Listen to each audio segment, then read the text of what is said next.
আসসালামু আলাইকুম। উপসহকারী প্রকৌশলী জব প্রিপারেশন চ্যানেলে আপনাকে স্বাগতম।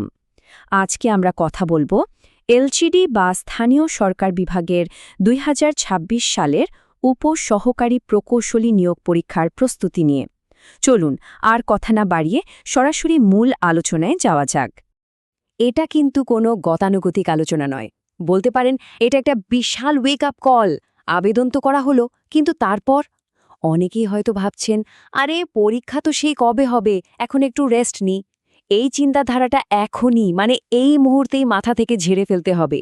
বিশ্রামের সময় একেবারে শেষ। সরকারি চাকরির এই হাড্ডাহাড্ডি লড়াইয়ে একটা দিন নষ্ট করার মানে হলো হাজারো প্রার্থীর চেয়ে এক কদম পিছিয়ে পড়া। তাই এখনই ঘুরে দাঁড়াতে হবে। ঠিক আছে, চলুন বিষয়টা একটু গভীরভাবে দেখি। এই ২৮০ সংখ্যাটার কথা একটু ভাবুন। এটা নিছক কোনো সাধারণ সংখ্যা নয়। দশম গ্রেডের ডিপ্লোমা ইঞ্জিনিয়ারদের জন্য এটা রীতিমতো একটা জ্যাকপট। সচরাচর সরকারি চাকরিতে ডিপ্লোমা ইঞ্জিনিয়ারদের সিট থাকে কয়টা?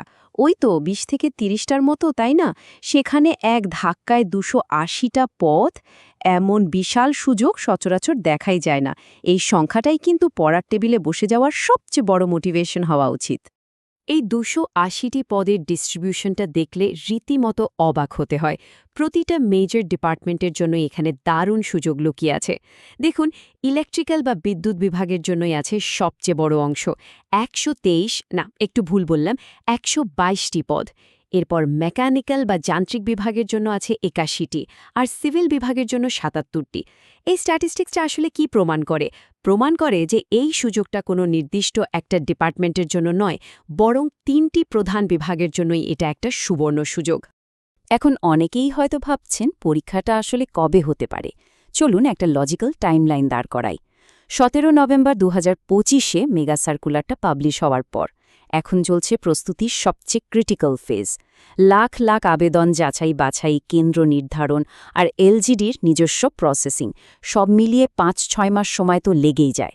তাছাড়া আগামী অর্থবছরের বাজেটের আগে নিয়োগ প্রক্রিয়া গুছিয়ে আনার একটা প্রশাসনিক চাপও থাকে।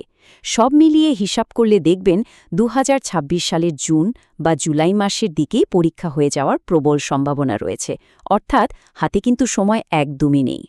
সরকারি প্রতিযোগিতামূলক পরীক্ষাগুলো ঠিক কতটা কঠিন হয় সেটা নিশ্চয়ই নতুন করে কাউকে বুঝিয়ে বলতে হবে না।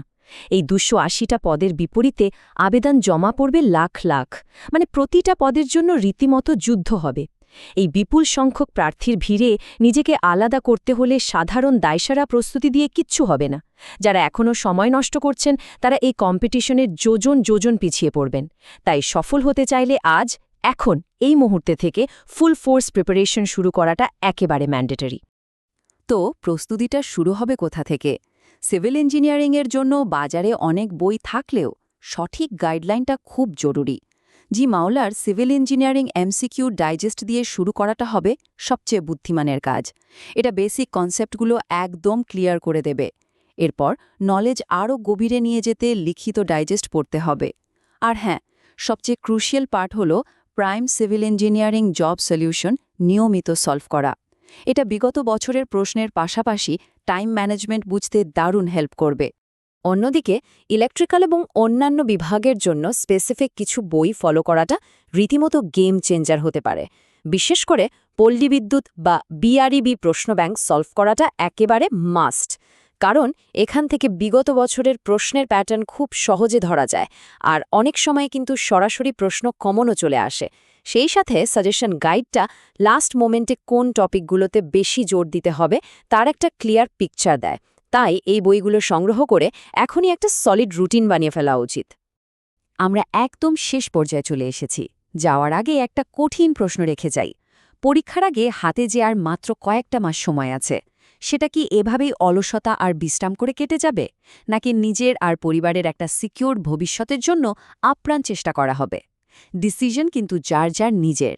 ওই ২৮০টা আসনের একটা যদি নিজের করে নিতে হয়, তবে ঘাম ঝরানো আর কঠোর পরিশ্রম ছাড়া আর কোনো শর্টকাট নেই।